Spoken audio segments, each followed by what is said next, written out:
IPL 2024 సీజన్లో sun Risers Hyderabad జోరుకు break పడింది. మంగళవారం అహ్మదాబాద్ వేదికగా కోల్కతా నైట్ రైడర్స్తో జరిగిన కీలక క్వాలిఫైర్ 1లో సమిష్టిగా విఫలమైన సన్ రైజర్స్ హైదరాబాద్ 8 వికెట్ల తేడాతైంది. బ్యాటింగ్, బౌలింగ్ వైపు చెత్త ఫీల్డింగ్తో కనీస పోటీ ఇవ్వలేకపోయింది.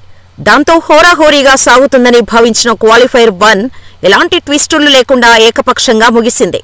ఈ ఓటమితో ఫైనల్ చేరే అవకాశాన్ని చేజార్చుకున్న సన్ రైజర్స్ హైదరాబాద్ శుక్రవారం చెన్నై వేదికగా జరిగే క్వాలిఫైర్ 2లో మరోసారి తమ అదృష్టాన్ని పరీక్షించుకోనుంది. ఈ మ్యాచ్లో ముందుగా బ్యాటింగ్ చేసిన సన్ రైజర్స్ హైదరాబాద్ 19.3 ఓవర్లలో 159 పరుగులకు కుప్పకూలింది.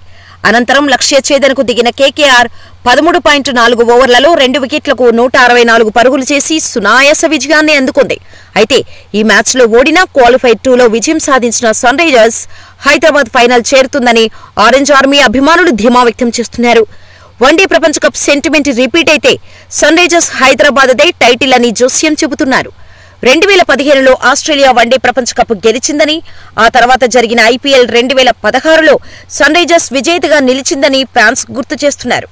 ఇక 2023 వన్డే ప్రపంచ కప్లోనూ ఆస్ట్రేలియానే ఛాంపియన్గా నిలిచిందని, ఆ లెక్కన ఐపీఎల్ 2024 టైటిల్ను సన్ రైజర్స్ గెలుస్తుందని జోస్యం చెబుతున్నారు.